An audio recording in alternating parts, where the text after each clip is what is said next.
Сотрудники республиканского ОФСБ пресекли деятельность межрегиональной группы, которая наладила в Коми незаконную миграцию жителей ближнего зарубежья. 7 человек, 6 граждан России и 1 из Узбекистана организовали фиктивную сдачу обязательного экзамена по знанию русского языка, истории и основ законодательства России. В процесс липовой аттестации был вовлечен даже работник одного из крупнейших вузов страны. Репортаж Эдуарда Бушуева. Здравствуйте. Здравствуйте. Как вас зовут? Меня зовут Акбар Багадыр Муралиоғлы. Откуда вы приехали? Из Узбекистана.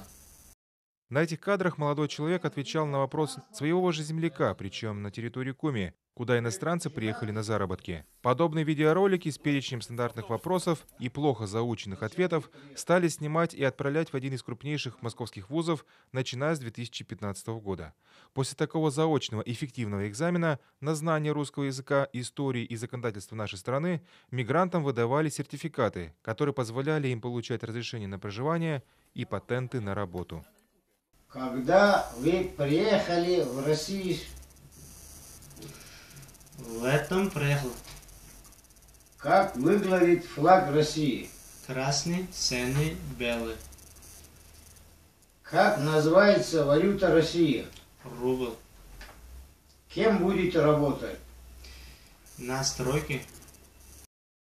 Управление ФСБ по Коми совместно с центральным аппаратом выявило и ликвидировало эту криминальную схему получения сертификатов в 2017 году. Сотрудники спецслужбы выяснили, в Москву шли 2 канала по легализации мигрантов.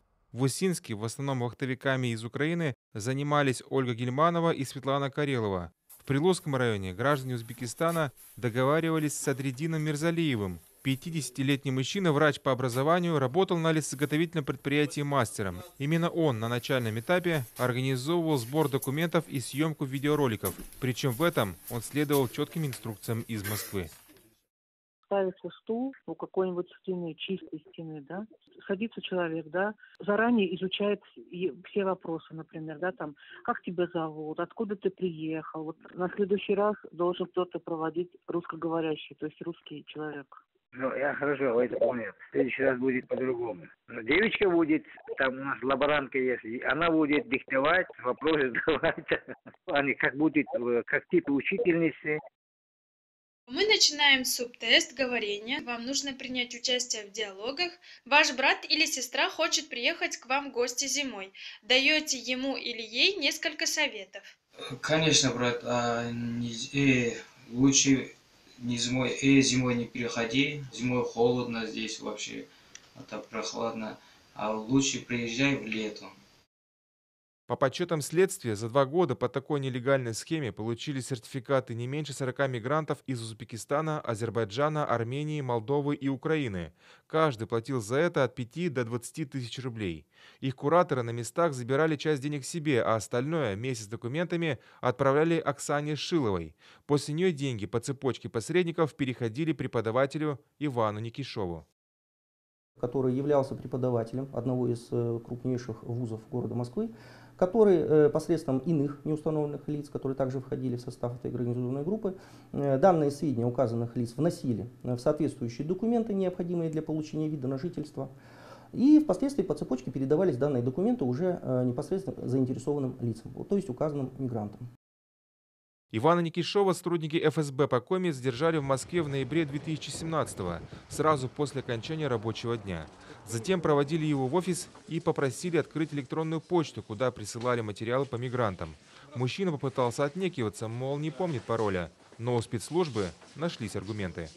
Если вы думаете, что вы откуда-то удаленно зайдете и удалите оттуда, это бесполезно. То есть почту мы не открываем. Не открываем. Ну, в ноутбуке есть, в ноутбуке можно посмотреть. Можно посмотреть или можно здесь открыть? Ну, в ноутбуке посмотреть можно. То есть с рабочего места вы не пользуетесь этой почтой? Нет. Вы обманываете меня. В итоге Иван Никишов и другие фигуранты уголовного дела пошли на сотрудничество со следствием, признали вину и получили снисхождение Эжвинского суда. Всем 7 назначили по 2,5 года условного лишения свободы. Впрочем, уголовное наказание, пожалуй, в этой истории не самое главное. Важнее то, что пресечен канал легализации мигрантов. Необходимость противодействия незаконной миграции обусловлена еще и тем, что это явление связано с такими опасными проявлениями противоправной деятельности, как незаконный оборот оружия и наркотиков. Кроме того, среди нелегальных мигрантов могут быть лица, участвующих в международных террористических организациях, несущие прямую угрозу безопасности Российской Федерации. Уголовную ответственность за использование подложных сертификатов понесли и сами мигранты. Кроме того, всем пришлось повторно сдавать экзамены. Тех, кто не смог преодолеть испытания, отправили на родину.